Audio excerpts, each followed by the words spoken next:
Today on The Bench, we ask the question, what's a cognitive engine when referencing artificial intelligence? So let's put some on the bench and see what's inside.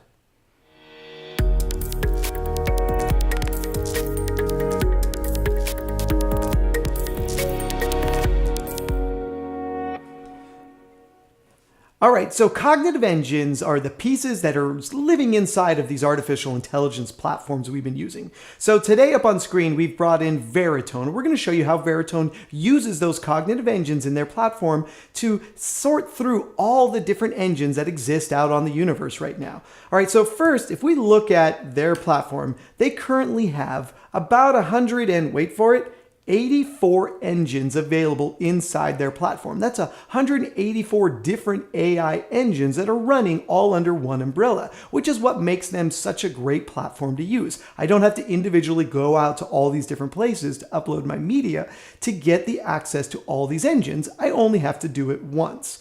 Now, once we've got the data up there though, that's when we're going to decipher how to use these engines. So first and foremost, let's grab a file. Let's look at a file here, and we'll talk about the different engines that are available to us inside of their platform.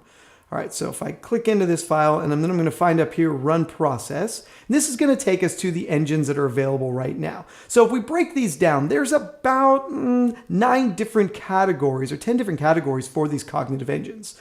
They're transcription, sentiment, which is kind of like the emotion being used, facial detection, very important one, object detection, translation, geolocation, station playout, we'll talk about that another day, text recognition, which I think is really important, then logo, thumbnail, and text-to-speech. So we got a lot of different engines there.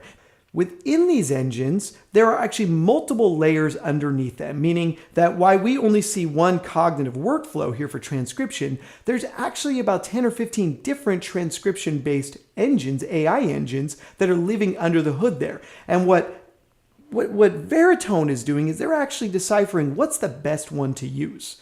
Who's the right one to use based on the language, based on the accents, based on everything that it knows about your media.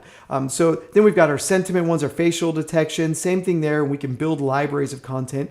So when you bring your media in, you actually get to decide which cognitive engines you want to use on your content. And then if we need to go a little further in that, we can actually decide which of the individual AIs living under that cognitive engine is the best one to use. So if we look at this one here, I can see we've got cerebral and fissure. There we go. Sentiment, facial detection. Let's look at object detection for a second. There's a whole bunch here living under it. Cranium, wedding, object. These are all different AI manufacturers that have put their AI engine or their cognitive engine underneath the workflow at Veritone's website. So you've got a lot of different ones that can be used and a lot of different ways they can be used. But the real magic sauce in what Veritone has done is they have a layer sitting over the top of it called Director. And Director is the one that's actually going to decide what is the best one to use. What is the best engine? What's the best AI living within that engine to work on your content and media? Okay, so this is what a cognitive engine is in the Veritone platform. There's lots of different ways to use it. My recommendation is log in, add some media, and start to play with those different engines and get different results. Now, in our next episode, we're going to talk a little bit about what these do for you in the media and entertainment realm. All right, that's been On the Bench, and we'll see you on the next episode.